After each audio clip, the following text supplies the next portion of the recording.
आप देख रहे हैं विशेष और इस वक्त की बड़ी खबर। फिरोजाबाद के पास आगरा लखनऊ एक्सप्रेसवे पर दर्दनाक सड़क हादसा हुआ। 14 लोगों की मौत हो गई, जबकि हादसे में 20 से ज्यादा लोग घायल हो गए हैं। सभी घायलों को इलाज के लिए सफई मेडिकल कॉलेज में भर्ती करा दिया गया है।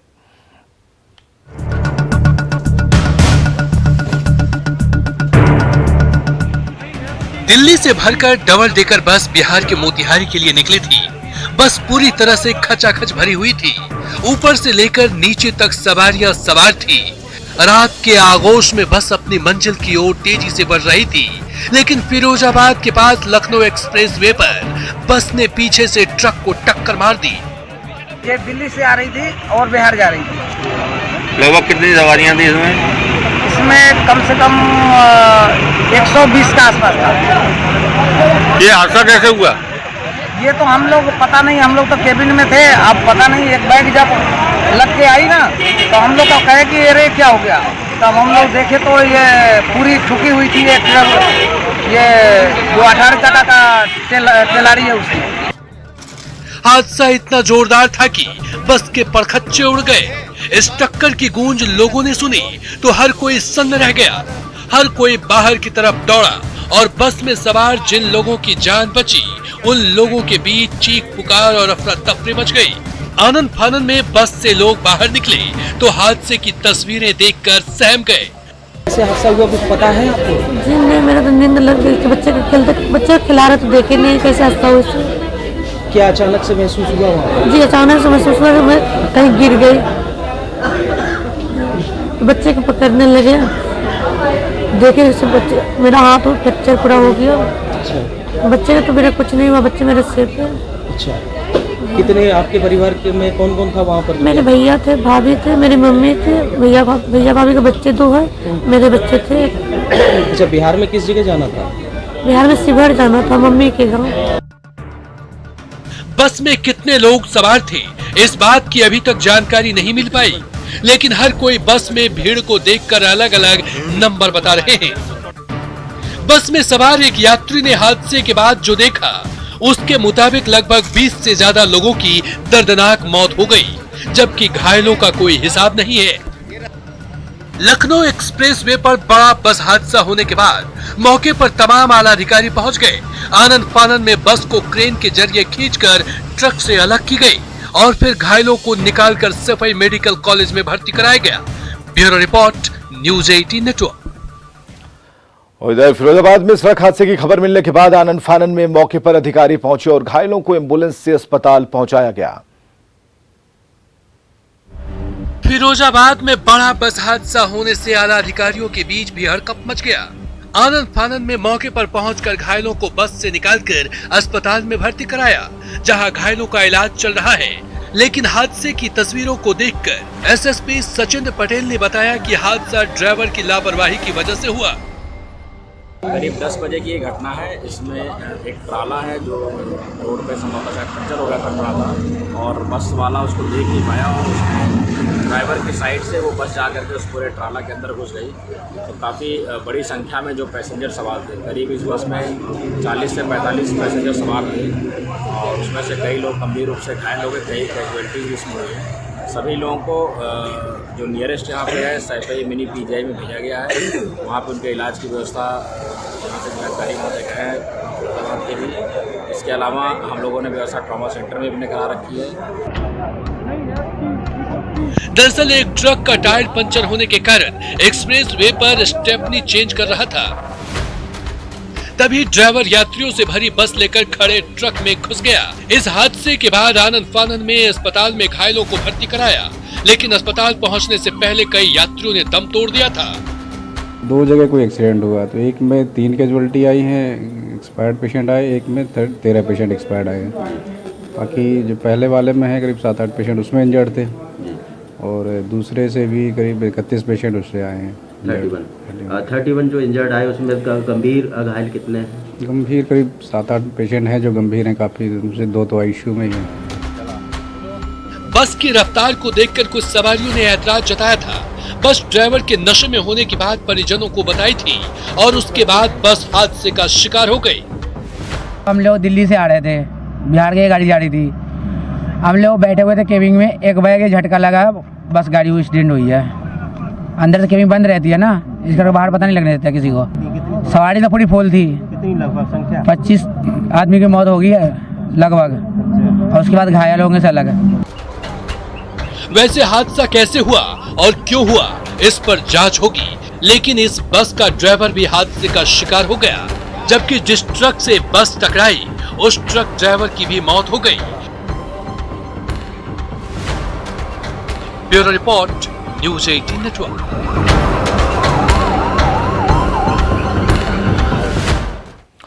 चलिए अब आपको दिखाते हैं एक दिल दहलाने वाली तस्वीर जो आपको ये बताएगी कि जल्दबाजी कैसे जान पर बन सकती है। और स्क्रीन पर ये तस्वीरें आप देख सकते हैं कि कैसे चलती ट्रेन पर चढ़ते वक्त एक लड़की का बैलेंस बिगड़ता है और प्लेटफॉर्म और ट्रेन के बीच वो गिरकर फंस जाती है।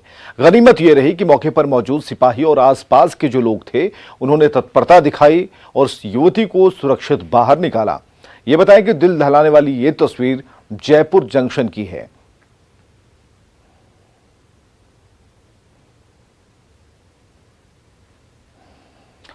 अब तक आपने कई बार गैर कानूनी तरीके से पैसे विदेश ले जाने की खबरें देखी होंगी और सुनी भी होंगी, लेकिन इस बार जो दिल्ली के इंदिरा गांधी अंतर्राष्ट्रीय एयरपोर्ट पर हुआ उसे देखकर आप हैरान रह जाएंगे।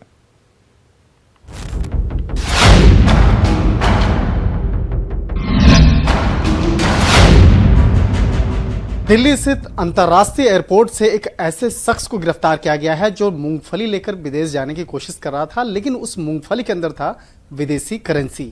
खाने का सामान, उसके अंदर भी निकला विदेशी करेंसी। सुनकर ही आप हैरान रह गए होंगे। इस गोरख धंधे को देखकर आप दंग ही रह जाएंगे। देखिए इस तस्वीर को और समझिए इस कारस्तानी को कि आखिर कैसे खाने की चीजों को खजाने में तब्दील किया गया। इस तरह से पूरा मामला था। इस मामले को समझते हैं।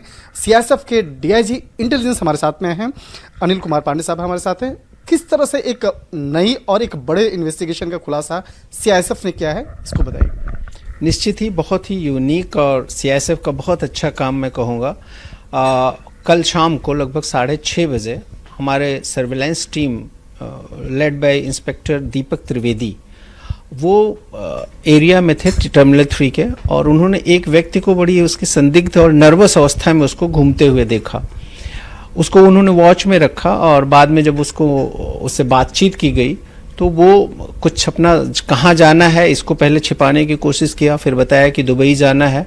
सस्पिशन पे हम लोगों ने जब उसके सामान को चेक किया एक्सरे मशीन में तो उसमें तमाम ईटेबल आइटम्स थे, और जिसको जब बैग को फिजिकल चेक किया संदेह के आधार पे तो बड़ी ही यूनिक मॉडस ऑपरेंडाई मिली फॉरेन करेंसी ले जाने की। मूंगफली में दाना नहीं, ऐसे मूंगफली के लगभग 1.5-2 किलो बैग में मूंगफली, उसको जो है छिलका खोल के दाने बाहर निकाल के उस मूंगफली में कैप करके जो है वो नोट रखा गया था, एक एक नोट एक एक मूंगफली में। डब्बे में बिस्किट नहीं, बिस्किट के पैकेट्स जो है कई पैकेट, उनका बिस्किट को अंदर से राउंड काट के और रोल करके लंबा उसमें बिस्किट के पैकेट के बराबर बिस्किट के बीच में ही वो रोल रखा था फॉरेन करेंसी का। मटन करी में मटन नहीं, और साथ में मटन पका हुआ उसको चीड़ के मटन के पीस में उसमें फॉरेन करेंसी मिली है। खान पान के सामानों में विदेशी करेंसी को डालकर विदेश ले जाने वाले शख्स को एयरपोर्ट पर ही धर दबोचा गया। सुनिए उसके पास कितने पैसे मिले। 45 लाख के रुपए के बराबर फॉरेन करेंसी मिली है, जिसमें रियाल है, दिनार है, यूरो है। पैसे के हेर फेर के इस गोरख धंधे में मुराद अली नाम के शख्स को गिरफ्तार किया गया। दुबई जा रहा है और उसका नाम मुराद अली उसने बताया है, जो यूपी के सहारनपुर जिले का रहने वाला है, जैसा कि उसने प्राथमिक सूचना दी है। आपको बता दें पुलिस को इस मामले में सऊदी रियाल के 500 के 445 नोट मिले, 10 के 15 नोट मिले, ओमानी रियाल के 5 के 6 नोट मिले, यूरो के 50 के 36 नोट मिले, जो कि करीब 45 लाख के बराबर है। यहाँ पे सीआईएसएफ ने एक बड़ी कार्रवाई को अंजाम देते हुए जिस तरह से आरोपी को धर दबोचा है, आने वाले वक्त में इस मामले से जुड़े हुए कई और तार का खुलासा भी हो सकता है। वीडियो जर्नलिस्ट प्रकाश गुप्ता के साथ शंकर आनंद, न्यूज 18 दिल्ली। चलिए खबरों में आगे बढ़ते हैं। 25 सदस्यीय विदेशी प्रतिनिधिमंडल ने बुधवार को जम्मू कश्मीर का दौरा किया है और इस प्रतिनिधिमंडल के सदस्य सार्वजनिक जगहों पर गए हैं। आम लोगों से उन्होंने बात की है और राज्य के हालात को समझा भी है।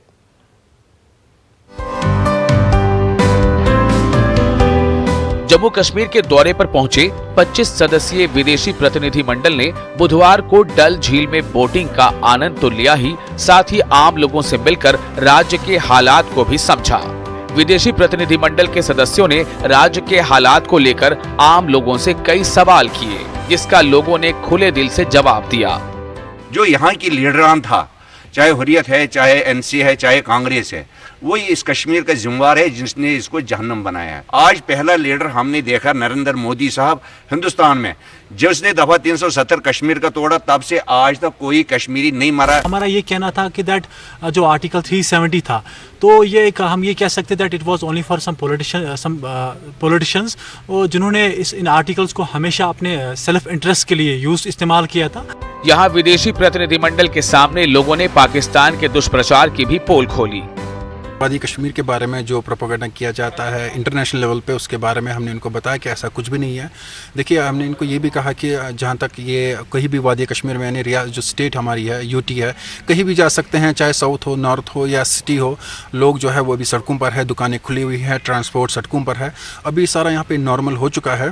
और बहुत ही अच्छा लगता है जब इस तरह के लोग आते हैं और हम कोशिश करते हैं अपने जो कश्मीर, जो हमारा जो लैंड है, इंटरनेशनली लोगों को बताए कि आप आएँ, जो हमारा टूरिज़्म, जो हमारा कल्चर यहाँ पे जो उस कॉन्फ्लिक्ट की वजह से दबा है, उसको प्रमोट करें ताकि हमारे यहाँ पे एम्प्लॉयमेंट ज़्यादा हो, हमारा यहाँ पे जॉब क्रिएशन ज़्यादा हो।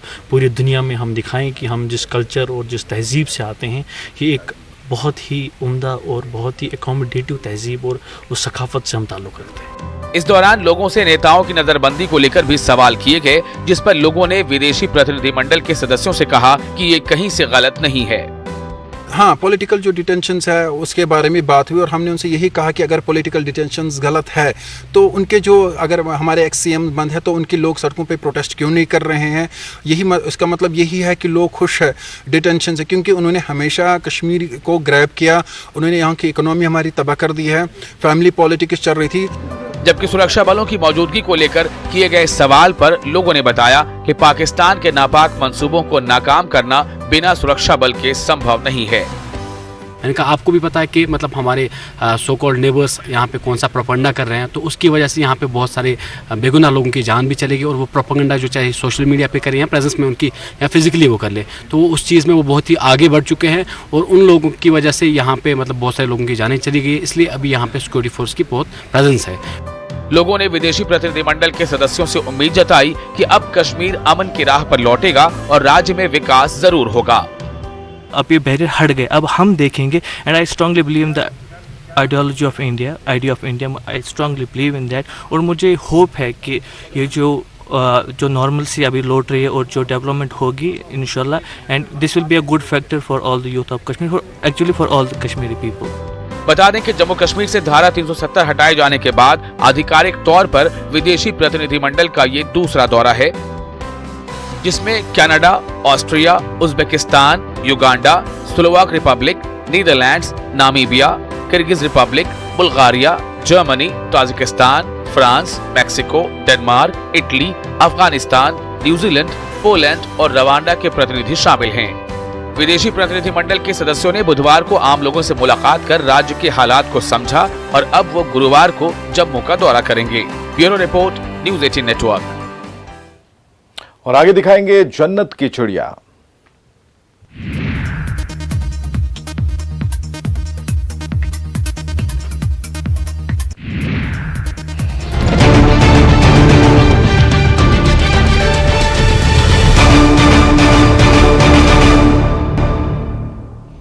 सर्दी के मौसम में जम्मू कश्मीर का दाछीगाम नेशनल पार्क में लोगों की भीड़ लगी है। लोग यहां सिर्फ तरह तरह की चिड़ियों को देखने ही नहीं आए, बल्कि अपना भविष्य भी यहां देख रहे हैं। वो कैसे, बताते हैं आपको।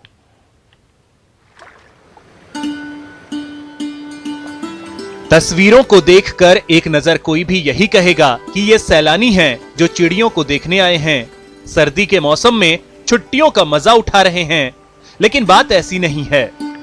दरअसल ये छात्र हैं जो चिड़ियों को तो निहार ही रहे हैं, साथ साथ इस पर रिसर्च भी कर रहे हैं। इनकी हर एक हरकतों को परख रहे हैं और जानने की कोशिश कर रहे हैं कि आखिर इनकी जिंदगी कैसे बसर होती है। इन छात्रों को पंछियों के बारे में वीडियो क्लासेस भी दिया जा रहा है ताकि ज्यादा से ज्यादा जानकारी मिल सके।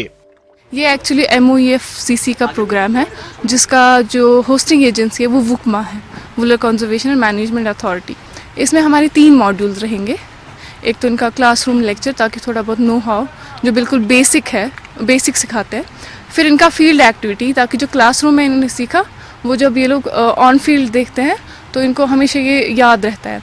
और हमारा 3rd मॉड्यूल इसमें प्रोजेक्ट एक्टिविटी है, तो हम इनको 1 वीक प्रोजेक्ट के लिए रखेंगे, ताकि ये लोग अपने अपने एरियाज़ में, ये जो मोस्ट ऑफ द स्टूडेंट्स है ये वेटलैंड से ही बिलोंग करते हैं। दुनिया में पंछियों की कई प्रजातियां हैं, जिसमें से कई ऐसे दुर्लभ पंछी भी हैं जो सिर्फ कश्मीर में ही देखे जा सकते हैं।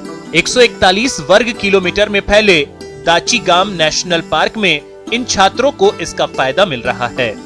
ताकि बर्ड्स के बारे में जो 11,000 species of birds all over the world है, उनमें से बहुत ज़्यादा परसेंटेज 13% इंडिया में है। और इंडिया में से भी जम्मू कश्मीर में, हमारे कश्मीर में बहुत सारी स्पीशीज़ ऑफ बर्ड्स है।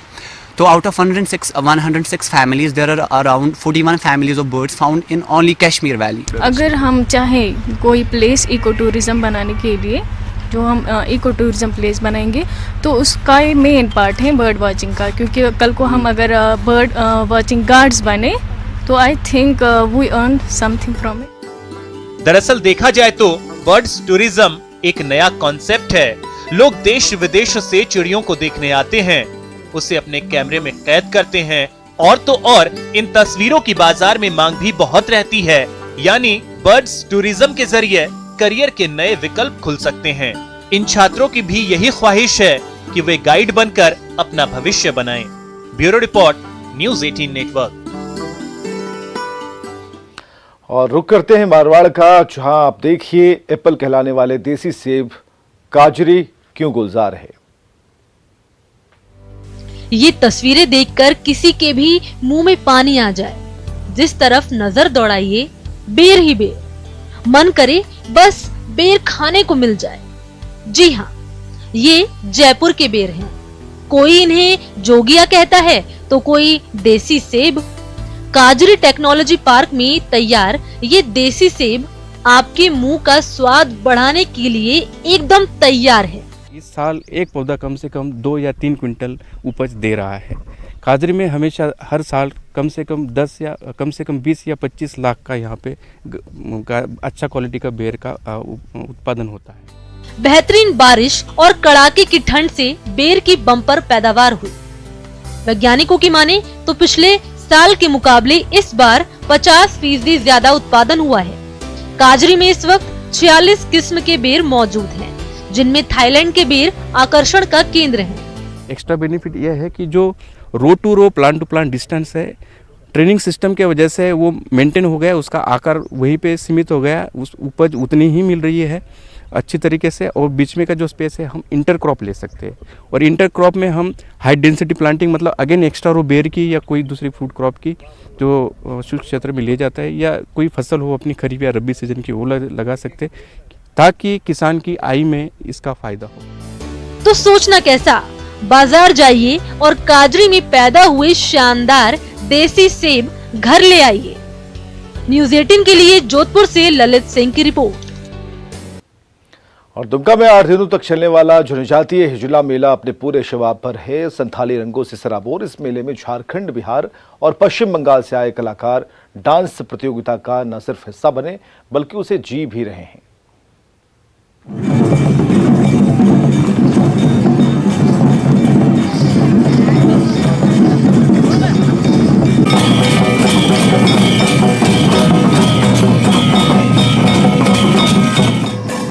ढोलक की थाप पर गोलकार बैठकर थिरकती ये महिलाएं गोलवारी डांस कर रही हैं। वहीं सर पर फूल पत्ती लगे कलश लेकर नाचती महिलाएं छठियार डांस कर रही हैं। 3-3 कलश सर पर रखकर महिलाओं की थिरकन लांगड़े नृत्य का हिस्सा हैं। तो वहीं एक दूसरे का हाथ पकड़े सीधे उल्टे खड़े रहकर थिरकना बाहा नृत्य की कड़ी। रंग बिरंगी वेशभूषा में पुरुष और महिलाओं के नृत्य का ये नजारा हिलजा मेले का मुख्य आकर्षण है। हम लोग हर साल से इंतजार कर रहे हैं ये हिंजला मेला कब होगा और इस अनुष्ठान का हम लोग ये करेंगे। यहाँ प्रतिदिन यहाँ 8 प्रकार के महिलाओं के लिए होता है और पुरुष के लिए भी उसी तरह अलग अलग प्रकार के डांस होते हैं और यहाँ महिला और पुरुष दोनों यहाँ भाग लेते हैं। इसमें हर साल इस हिंजला मेला में इसी तरह ही सांस्कृतिक कार्यक्रम का प्रतियोगिता होता है और बहुत हंसी खुशी के साथ में यहाँ लोग आते हैं, आनंद मनाते हैं। दुमका में मयूराक्षी नदी के तट पर हर साल लगने वाले हिलजा मेले में संथाली डांस प्रतियोगिता सबसे खास होती है। 11 विधाओं वाले संथाली डांस में 8 विधाओं में कड़ी टक्कर होती है। इस बार झारखंड, बिहार और पश्चिम बंगाल की 151 टीमें इसमें हिस्सा ले रही हैं। संथाली परंपरा में 11 प्रकार के डांस मुख्य रूप से प्रचलित है, जिसमें डांस प्रतियोगिता कराया जा रहा है और हर दल को, कला दल को कम से कम 8 डांस करके दिखाना होता है। आइए जानते हैं कि हिलजा गांव में लगने वाला ये मेला आखिर खास क्यों है। दरअसल ये मेला संथाली संस्कृति का एक लौता जनजातीय मेला है। इसकी शुरुआत साल 1990 में तत्कालीन ब्रिटिश कमिश्नर आर कर्स्टन ने की थी। मेले की प्रसिद्धि देखते हुए सरकार ने 2015 में इसे राजकीय जनजाति मेले का दर्जा दिया। तब से यहाँ संथाली डांस प्रतियोगिता की परंपरा चली आ रही है। प्रतियोगिता में हिस्सा लेने वाली टीमों को बाहा, फुलवारी और छठियार डांस करना जरूरी होता है और 14 फरवरी को मेले के आखिरी दिन विजेता की घोषणा की जाती है। दुमका से न्यूज़ 18 के लिए पंचम की रिपोर्ट।